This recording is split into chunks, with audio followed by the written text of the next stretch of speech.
Hi, everyone. Thank you for joining us on our monthly United for Homes webinar call. My name is Renee Willis. I'm with the National Low-Income Housing Coalition, Vice President for Field and Communications. This webinar will reflect on the important role communities of color play in the United for Homes campaign. So today we have guest speakers from the coalition and a number of United for Home endorsers who will discuss how the campaign's solutions to the affordable housing crisis would result in greater racial justice and opportunities for their respective communities. So as for the agenda,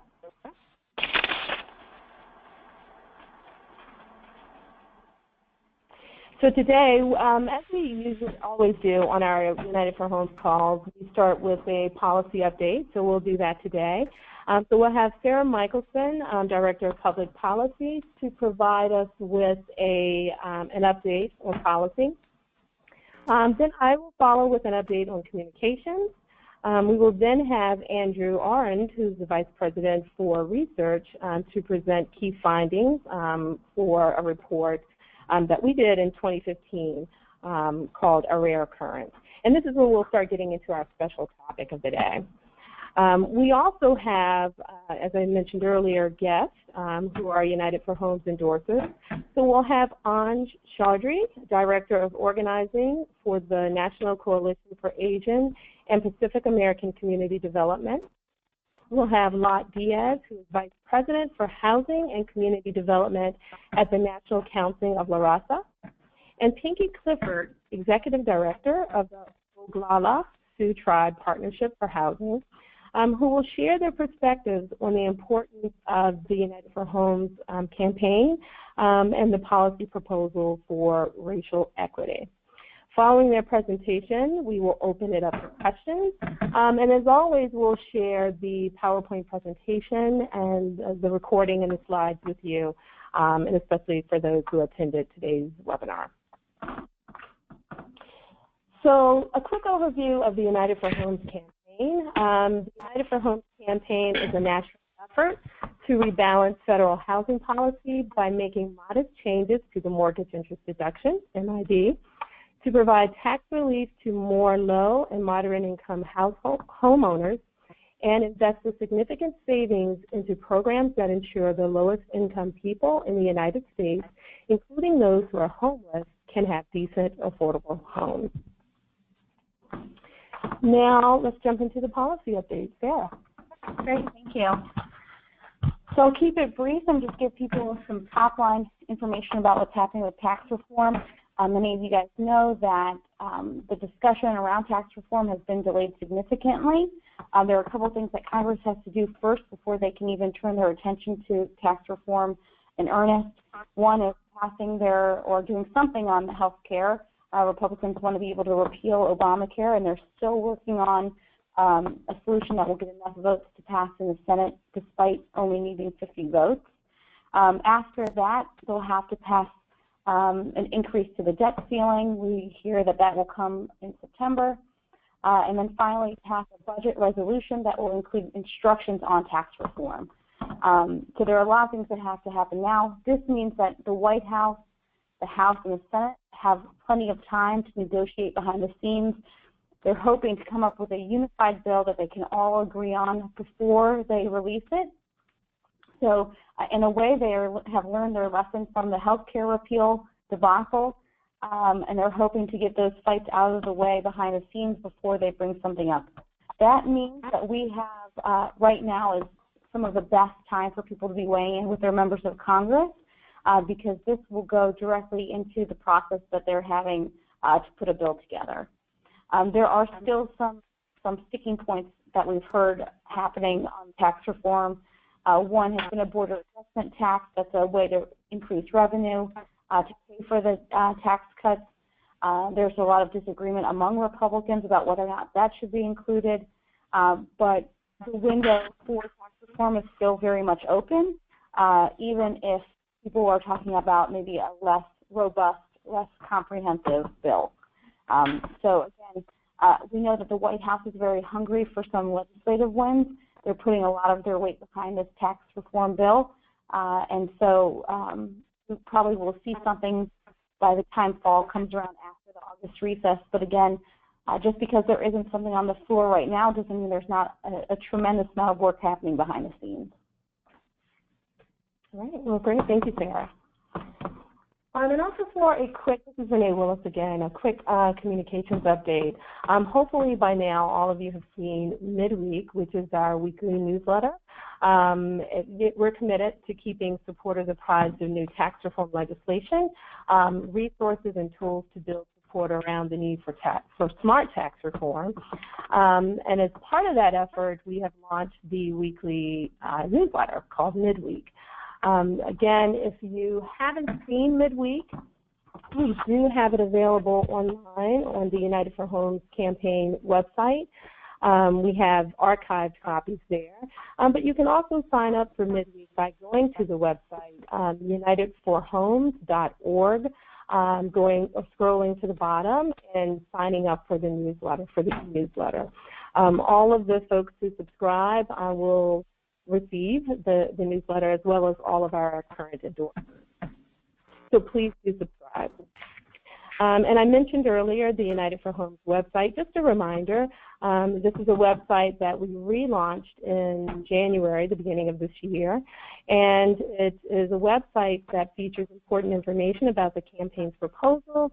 It breaks down the impact of the proposal both nationally and by state, and it provides resources for advocates with members of Congress and communicating through social and traditional media. So we hope that you have already seen this website or that you will go there for information. It is a very interactive website, and we do hope as endorsers that you share information about the United for Homes campaign and information that you find on the website with those in your network or in your communities.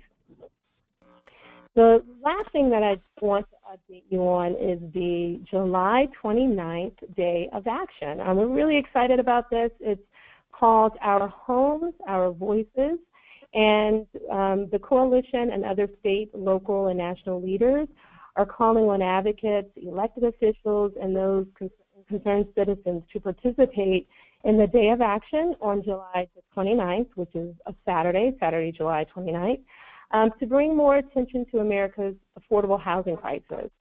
And on this day, we'll have coordinated activities to be held in cities across the nation to call for a greater investment in affordable homes and community development. So we invite you to join or organize an event in your community.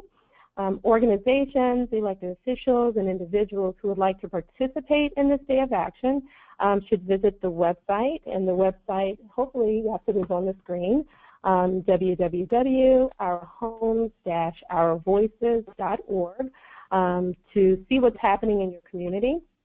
And again, if you're interested in organizing an event, there will be more or additional information on the website, and you can also reach out via email by going to ourhomes@nlihc.org. So that brings us to our special topic of the day. So today we are joined by Andrew Aurand, who is the Vice President for Research here at the Coalition, and a number of United for Homes endorsers who will discuss how the campaign solutions to the affordable housing crisis would result in greater racial justice and opportunity for their respective communities. So Andrew will present key findings from a report that we released in 2015 called A Rare Occurrence, the geography and rates of mortgages over 500,000. He will then be followed by Anj Chaudhry, Director of Organizing for the National Coalition for Asian and Pacific American Community Development, and Diaz, Vice President for Housing and Community Development at the National Council of La Raza, and Pinky Clifford, Executive Director of the Oglala Sioux Tribe Partnership for Housing. I'll get that right one day, Pinky. So now I'm going to turn it over to Andrew. No, thanks. So I'm going to talk today less about our own research, and more about our general perspectives on how the current mortgage interest deduction contributes to economic and racial inequities. The research that we published a few years ago, or not a few years ago, about a year and a half ago, was on who obtains large mortgages. I'll get to that at the end as my last slide. But first, I'm just going to talk a little bit about our general perspectives, and that is, as you're aware, one aspect of the United for Homes proposal is to make modest reforms to the mortgage interest deduction.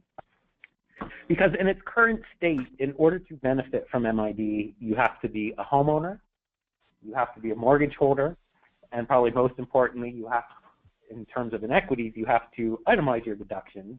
Your itemized deductions therefore have to be greater than your standard deduction. Most low to moderate income households take the standard deduction, including homeowners, low and moderate income homeowners, take the standard deduction rather than itemized because it's in their best interests. But if we put aside the question of income just for a minute and just look at home ownership rates and who are homeowners, keeping in mind that you have to be a homeowner to benefit from MID, we see that nearly 72% of white households are homeowners. The national rate, by the way, is 63.6% at the moment, whereas the Hispanic and Black home ownership rates are much lower. I apologize for not having other groups on here. I took this data from the current housing vacancy survey, which comes out every quarter, and it's limited on racial data. One explanation for this disparity in home ownership by race is the affordability of buying a home. A recent report by Redfin that looked at the homes that were available for sale in the largest metropolitan areas found that about 18% of the available homes were affordable for the median Hispanic household, about 14% were available for the median Black household, but about 30% were affordable for the median white household. So affordability does come into play when we look at home ownership rates. And also, because homeowners have to itemize their deductions rather than take the standard deduction, we see a significant disparity by income of who actually takes the deductions, as I'm sure many of you are aware of. And this slide indicates who takes the mortgage interest deduction. Fewer than 4% of tax returns that report an income between $10,000 and $25,000 claim the MID. Compared to, as you move up the graph to the right, compared to 63% of tax returns with income between $100,000 and $200,000, and more than 71% of tax returns with income greater than $200,000. More strikingly, according to the Joint Committee on Taxation, 84% of MID benefits, the financial benefits, go to households with income greater than $100,000, and nearly half of the benefit in dollar value goes to those making more than $200,000. And just to put this in some context, speaking about economic and racial disparities, about 12% of Black households have income over $100,000, about 12% of American Indian households, and about 14% of Hispanic households have incomes over $100,000, as compared to 26% of white households. And so there's a significant disparities there. And it's very hard using tax data. Well, in tax data, race is not reported. And so we can't, have specific details on who takes MID by race, but we can, we have very good sort of inferences on who benefits most from MID based upon home ownership rates and household income of homeowners. And this next slide just represents the dollar value, the average benefit of people who get benefit from the mortgage interest deduction. This is the average benefit by household income. As you can see, the orange there, median household income in the United States is nearly $54,000 a year. And, the greatest benefits, as you can see, start to get really big at about $175,000, $200,000 range. So there's significant disparities there. If we were to convert as part of the United for Homes proposal includes, if we convert the mortgage interest deduction to a tax credit, this graph, thanks to our friends from the Tax Policy Center, compares the current MID beneficiaries, the percentage of taxpayers who would benefit from MID, as compared to the percentage of taxpayers who would benefit from a mortgage interest tax credit, as we propose.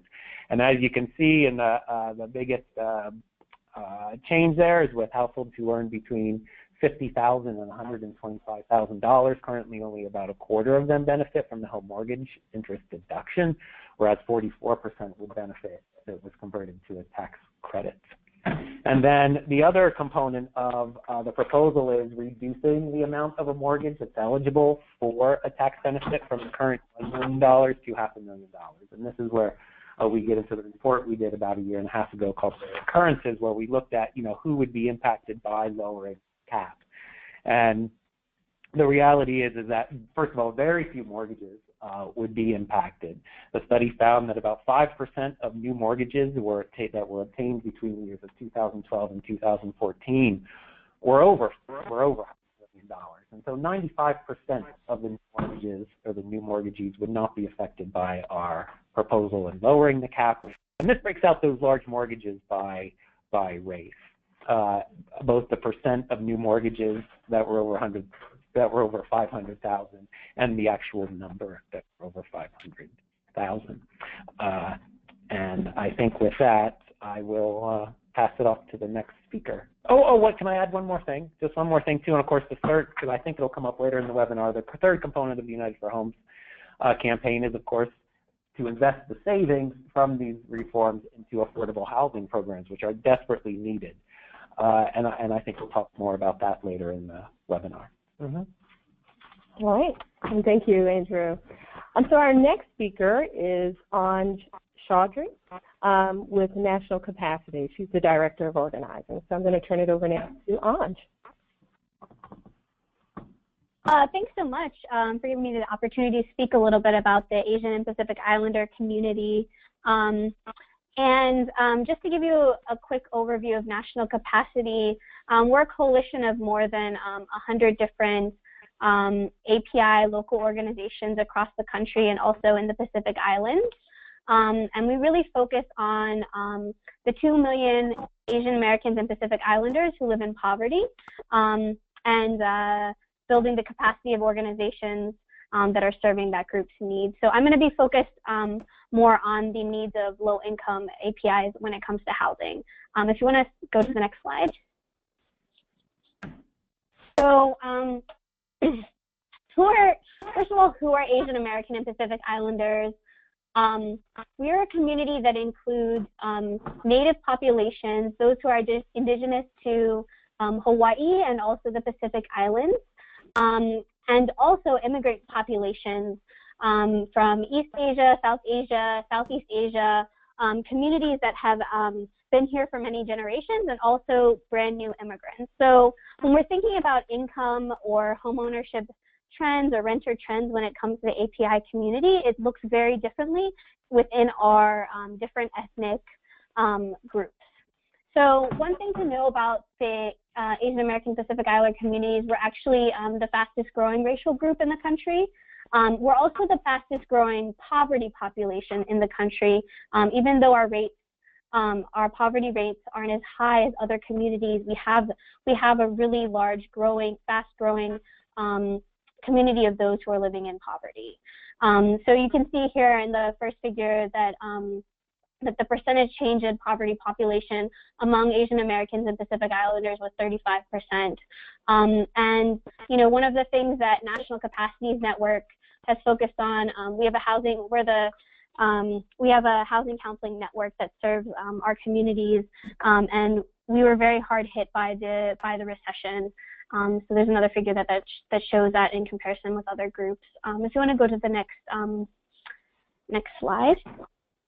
So when we're thinking about housing trends, APIs are actually most likely to live in higher cost cities than other racial and ethnic groups. So when we were doing some research, we found that more than 50% of the total AAPI poverty population live in the highest cost cities. That's one of the reasons why our work is very much focused on and thinking about the mortgage interest deduction and its impact on AAPI communities, especially renters and lower income communities. We're facing higher housing costs than other racial and ethnic groups. We're also most heavily concentrated in neighborhoods with those higher housing costs and hot markets. So a lot of our work is focused around gentrification and displacement and its impact on the AAPI community. So if you can go to the next slide, I'm going to break it down a little bit more. So when you're thinking about AAPI communities, like I said, it consists of Native Hawaiian and Pacific Islander indigenous populations, those who have come from East Asia, South Asia, Southeast Asia, and depending on the population, our communities' needs are very different. So you can actually see the Samoan community actually has the highest renter rate of populations, and this is like consistent in the Pacific Islander community is a lower income population, as well as Native Hawaiians within the API umbrella. Here you can also see that the Nepali community who actually has come, so one of the things that we can look at within the API community is how are people coming here and how are they migrating to the US. The Nepali community is a newer immigrant population that many have been arriving using the diversity visa. And so the needs of that community are going to be very different than, say, somebody who's a Chinese immigrant who's coming as a tech worker for Silicon Valley on an H-1B visa. So depending on what actually the need is, we can actually see that the needs of our communities are very different. And that's one of the reasons why National Capacity is very focused on data disaggregation and collection. As Andrew was talking about, it's difficult to get data broken up by country of origin or language or ethnicity. And you can see that comparing renter rates between these populations is extremely different. And a lot of times the needs of refugee immigrant populations, of those who are undocumented, and of Native Hawaiian and indigenous populations are overlooked when we think about the API community as a broad umbrella. And so that's one of the things that I think is really important when we're thinking about homeownership trends. But generally, if you're thinking about the API community, we actually, so, you know, in the past, since between 2000 and 2014, nationwide, median gross rent increased by 53%. And in the neighborhoods that we looked at, which were the hot markets that AAPI communities are most likely to live in, it actually increased by 74%. And the same thing goes for home values. So if you saw on Andrew's slide, it was actually API communities were a little bit different from some of the other populations, other people of color populations, in that actually 13%. On that earlier slide, it said that 13% of new mortgages over $500,000 in the API community, and that's in part because the home values in the neighborhoods that our communities are living in are very high. So you can see here nationwide, home values has increased by 57%, but in API neighborhoods it's 112.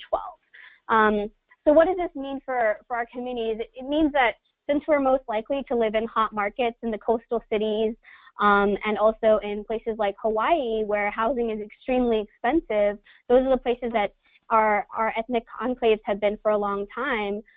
What that means is that hot markets have meant that the cost of housing is really outpacing the ability for those who are the most vulnerable within our community to be able to pay for it.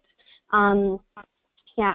So I'm gonna let the next speaker speak, but I just wanted to sort of weigh in about some of the trends within our very diverse community. Thank you so much, Anj, for sharing that with us.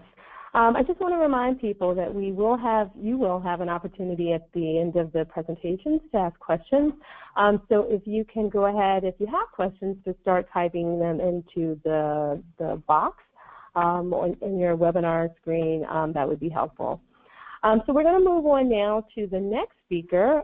We have Diaz, who is the Vice President for Housing and Community Development with the National Council of La Raza.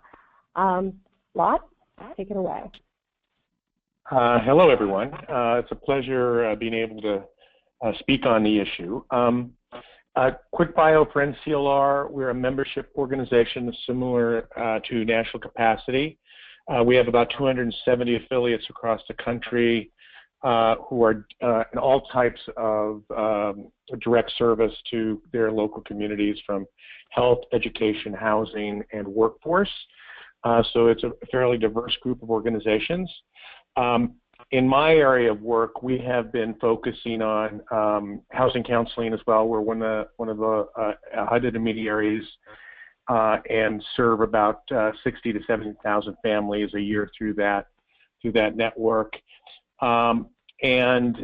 We've also been engaged through other sister organizations in the financing of housing, low-income housing through a CDFI called Raza Development Fund. And we've also been trying to be a positive force in the distressed asset side, that is the REO and note sales activity that's going around as an aftermath of the foreclosure crisis through an organization called Hogar Hispano, and repurposing those assets for home ownership and or foreclosure prevention. The MID is kind of the policy itself, the initiative itself. We see it have a very positive thrust to the work that we're doing, and historically NCLR has focused on wealth building or doing everything to increase the wealth portfolio of Latinos across the country. So from the very, very early years, home ownership was a major thrust for our work. And so because for our population, for our community, as well as all others, home ownership is a primary source of wealth building for low and moderate income families, or all families actually. So focusing there has always been a major area. So we've done that. Just backing up a little bit, the population itself, for those who aren't, it's about 56 million in the United States, which is about 70% of the population.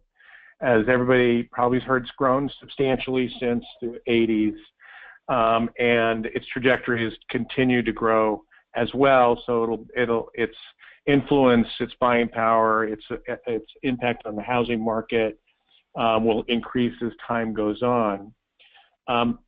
But we see the issues around Latino housing well within the parameters of other communities of color and low and moderate income communities. So if you look at housing, what drives housing growth, which is household formation, the majority of that is all coming from communities of color, which means the future housing market, the future issues that we'll be dealing with the housing market are going to be solely centered on those communities. So solutions to begin to address this, which I think MID does, is very beneficial.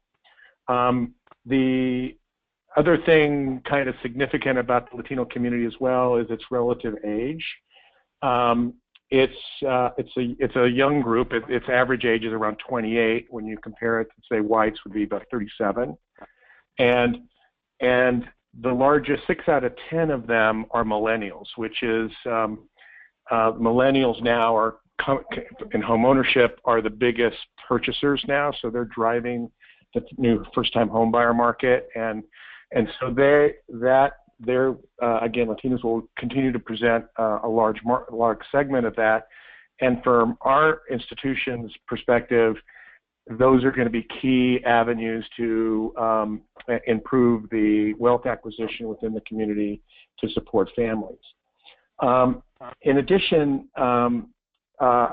we've, in a kind of a related way, we've been working with a lot of our groups with renters through financial capability programs, and we've learned quite a bit from them in the sense that, kind of taking where a family is and migrating them to either better housing or home ownership. You're confronted what many are confronting, and our previous panelists discussed, is the housing market's really difficult, particularly in many areas.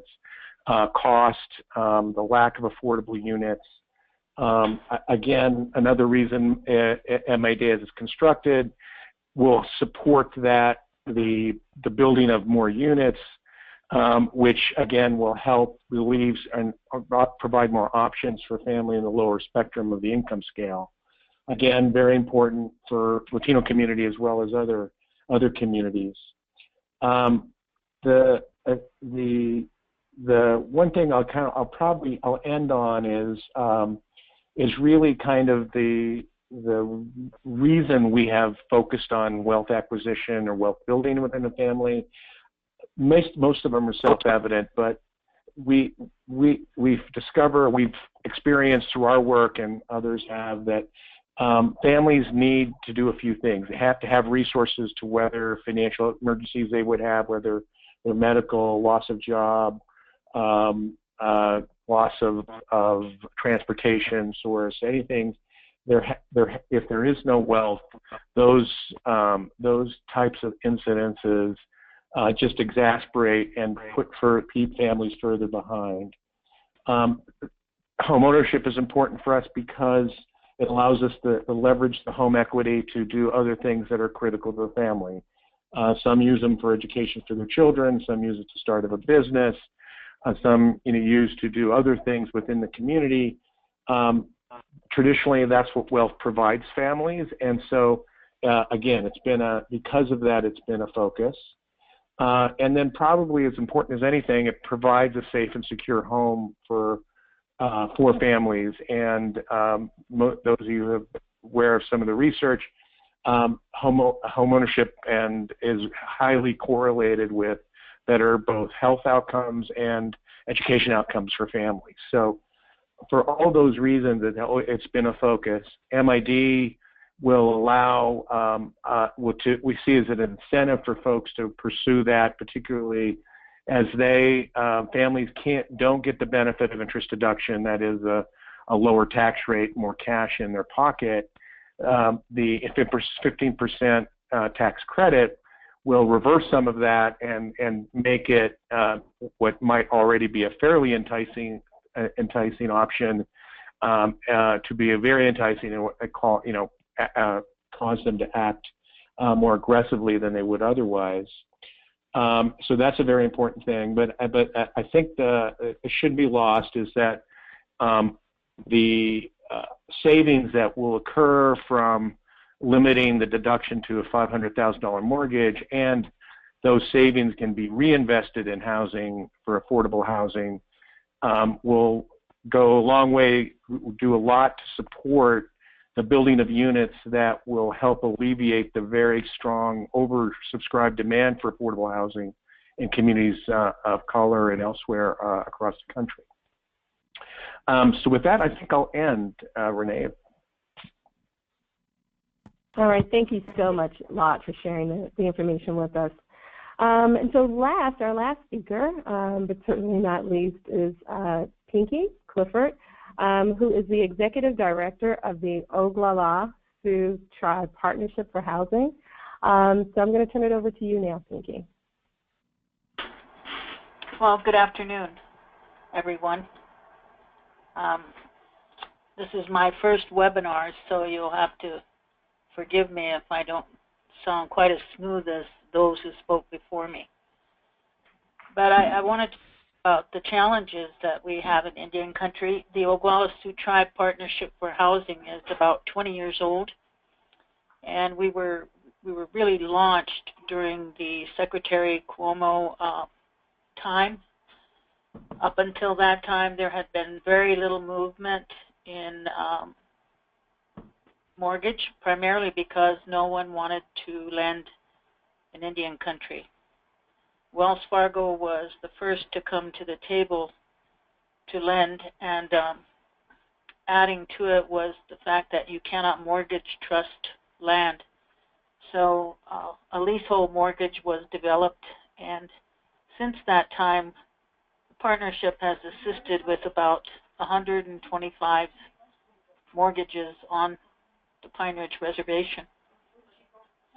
We're part of a collaborative called SHOP. It's Sustainable Home Ownership Project, and it's 5 organizations here on the reservation, where a couple of CDCs, 2 CDFIs, a tribal organization, and of course my office, the partnership. We meet monthly to talk about how we can make our money go further and continue to do creative things with less and less money, but also keep us all on the same page. We're serving an area that's 40 by 100 miles, so it's very, very large.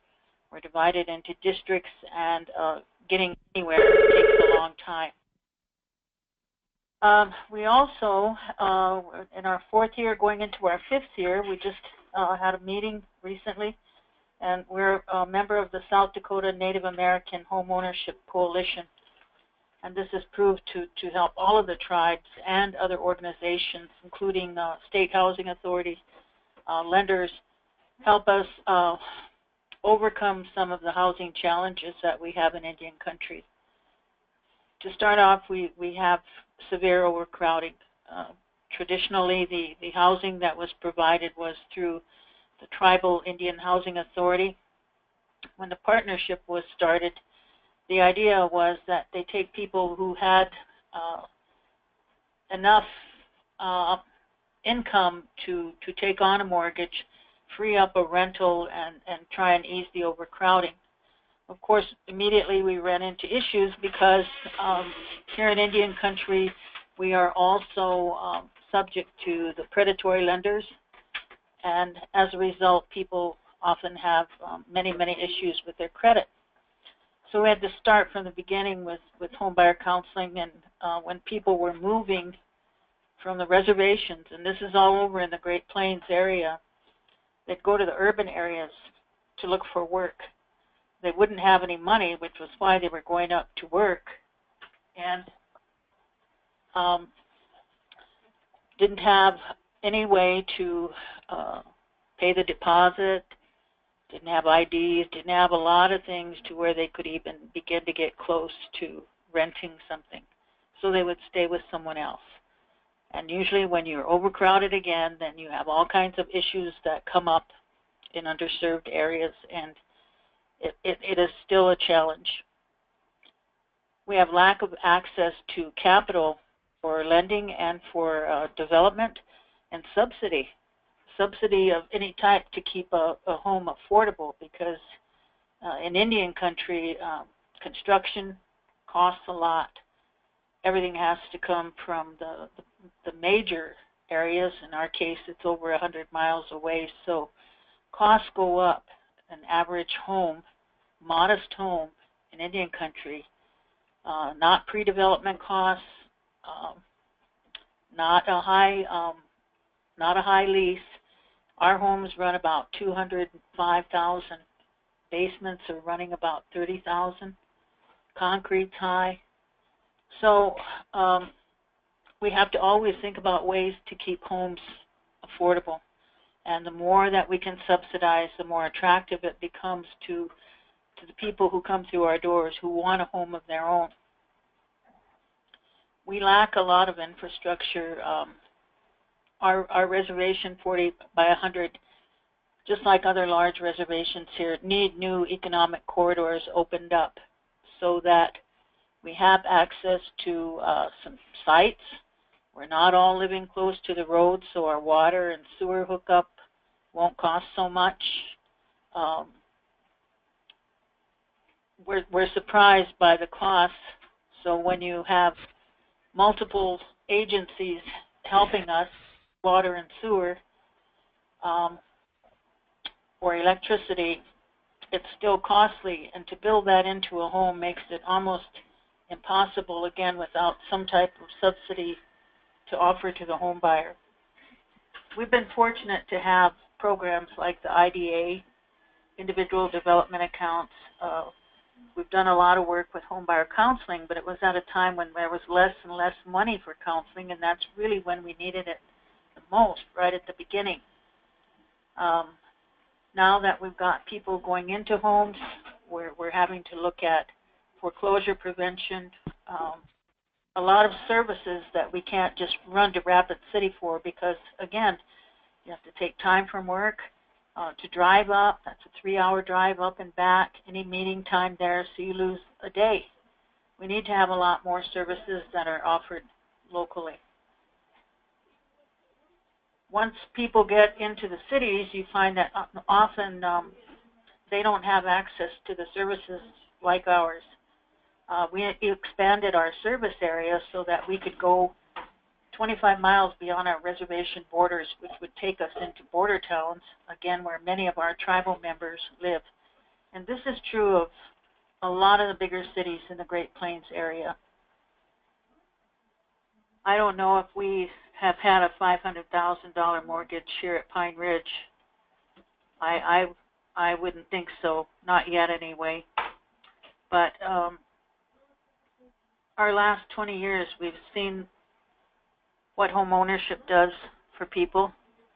How, you know, it's just like recapturing the spirit of self-sufficiency, which is what we were all about when we really controlled the plains.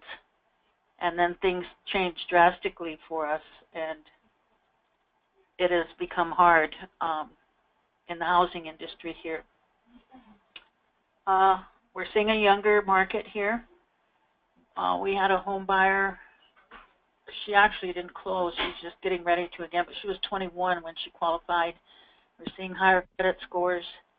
We're seeing people that new weapon, you know, a credit report, rather than our traditional weapons. That credit report seems to be a priority for the young people, and that's a change.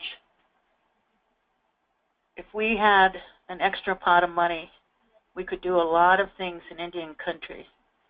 We would certainly see more homes and communities, either renovation, new roads, safer communities, hopefully reducing crime, so many things, and the opportunity to really provide decent counseling so you're not setting people up to fail. You never want to do that with any person when you're dealing in affordable housing. So that's really all I have. All right, and thank you so much, Pinky. Had you not told us that this was your first webinar, we would not have known. You did a fabulous job. So now is your opportunity to ask questions. So we are going to open it up to questions. So I'll turn it over to Sarah Jemison of the Coalition. Great, thanks, Renee. Just as a reminder for folks, we are going to send out all of these PowerPoint slides as well as contact information for the panelists on the webinar following it. So if you have really specific technical questions, feel free to address them directly to the presenters, or you can ask them in the question box now, and I will ask them aloud. So to get us kicked off, we have a few questions. Thanks for those who have already shared them. First, a question. Isn't it true that in all this discussion of the importance of wealth creation that Lot and Pinky and Anj discussed, isn't it true that the MID is important for that? So I'll answer that. Are you directing questions to a particular person, or can anyone jump in?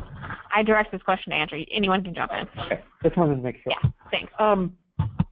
So when we present our proposal, the United for Homes proposal, we get that question a lot. And you know, home ownership is or can be an important source of wealth building for various communities. But the important thing to keep in mind is that the mortgage interest deduction is not necessarily a helpful tool for that. And so one of the points that I made in the presentation was that, you know, 84% of the benefit of MID goes to households who earn over $100,000. So the families that need assistance to afford a home and to afford home ownership are not taking advantage of MID because they can't. It's more to their advantage to take the standard deduction. And so if that were converted to a tax credit, lower to moderate income households could then get a tax benefit from their mortgage through the tax credit. According to the Tax Policy Center, who we do work with regarding this, estimates that if we converted the deduction to a tax credit, about 25 million additional homeowners would see a tax cut. because they currently don't take the deduction, or they only get partial value of the deduction. The other thing I would add as well in terms of wealth building is that the other part of the proposal, putting the billions of dollars, $240 billion of savings towards affordable housing programs to help develop more affordable housing for low-income households, is that if a household is living in affordable housing, they have a better ability to save money for the long run to become a homeowner potentially. And so those things combined is why we feel the United for Homes proposal is probably a better avenue to help households build wealth, lower to moderate income households build wealth than the interest deduction currently does. I don't know if anyone else wants to add, but no, this is a lot that's well stated. Thanks. Great, thanks so much, Andrew. Another question is about where members of Congress from the Black Caucus or the Tri-Caucus stand on this issue. I'll take that. This is Joey here at NLIHC from the Fields team. For those of you who are on the webinar who don't know, the Tri-Caucus, as it's referred to in Congress, is sort of a coalition of the Congressional Asian Pacific American Caucus, the Congressional Black Caucus, and the Congressional Hispanic Caucus. And the truth in terms of our support from Congress has been, if you were listening to Sarah Michelson earlier, our focus recently has been on the Senate as the key place for any tax reform legislation. But we do have in the House of Representatives, Keith Ellison's bill that he introduced as the Common Sense Housing Investment Act, or H.R. 948. This is the third congressional session in which he's introduced his bill. And throughout the various times it has been introduced, the primary support that the bill has gotten has been from members of the Tri-Caucus, and particularly the Congressional Black Caucus, in which Representative Ellison himself is a very active member. So some of our key supporters have been Representatives Barbara Lee from California, Bobby Scott from Virginia, John Conyers from Michigan, Yvette Clark from New York, Frederico from Florida. From the Congressional Hispanic Caucus, Raul Grijalva, who represents a large district in southern Arizona, has been a key supporter in the past. And from the Congressional Asian and Pacific American Caucus, we've had in the past the support of Mike Honda, who actually is no longer in Congress, unfortunately, but he's the only one that comes to mind immediately from Asian Pacific American Caucus. So generally, our primary support has been from members of Congress who represent communities of color, and that's been sort of the overwhelming trend in what we've seen from Congress. I will say that the National Association of Realtors, as many of you know from previous webinars, have really mobilized in Congress against this proposal, and that has worked against support we have from members of Congress of all backgrounds and all constituencies. So that's an ongoing sort of threat to our. Great, thanks so much, Joey. One question from Andrew. For a lot of racially diverse communities, particularly those living in larger urban areas, it's difficult to find mortgages under $500,000. Is this being factored into consideration for when discussing reform? So in terms of whether that cap would be adjusted based on a regional housing market, is that the in terms of? I guess that being one option of consideration, or are there other ways people are thinking about these particularly expensive mortgages in urban areas? So, you know, the reality is that there's a few urban markets, and actually they're not all urban. There's a handful of counties that are home to resort areas like ski resorts in Colorado, where housing prices are such that a high percentage, and we're talking maybe 20 to 30% of mortgages are over $500,000. The reality is, though, is that, you know, 41, I should have written this down, 41 counties out of 3,100 that are in the United States, 41, I think it is, account for about 3/4 of the mortgages over $500,000. I mean, it's huge. And so we're talking about a small number of markets. So we have not in our proposal considered, you know, having a regional cap or having the cap adjusted based on housing costs in regions. I believe that's probably fairly hard to do. So we haven't really addressed it, but it would be a small number of counties where it would be important. Okay. Right, and a follow-up on that is how, even in these counties with high mortgages, what assistance would homeowners there with higher mortgages receive?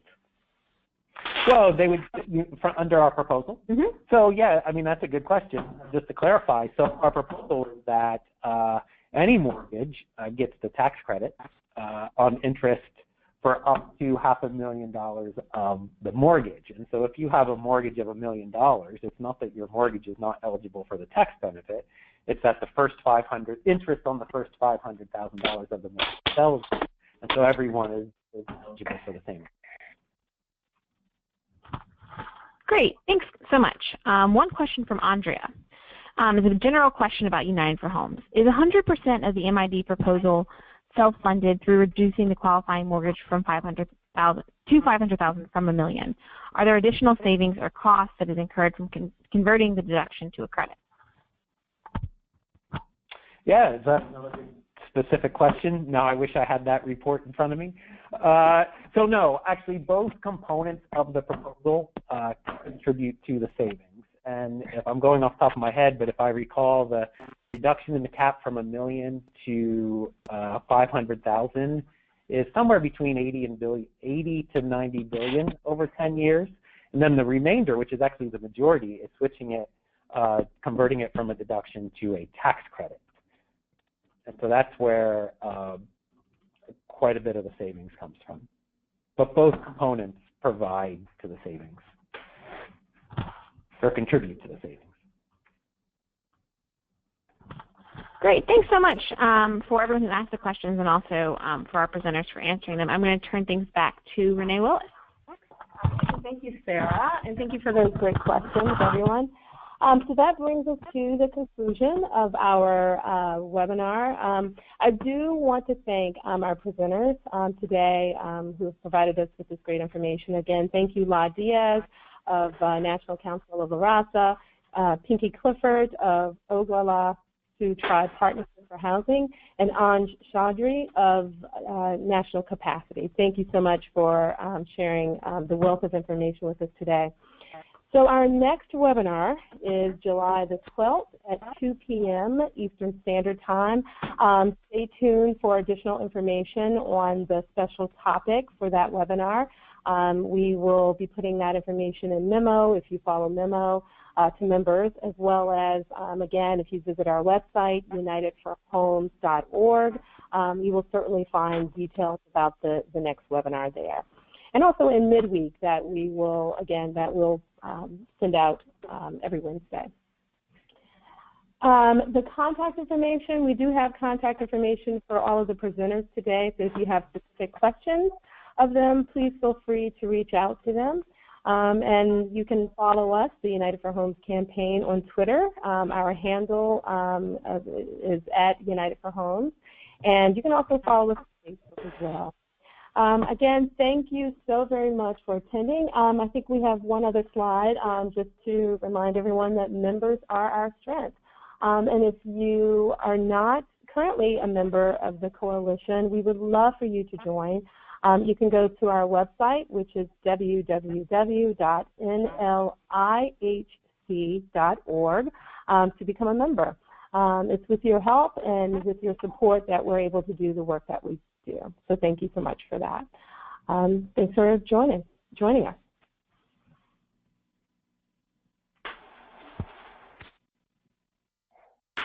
Gotta get somebody to get me out of here.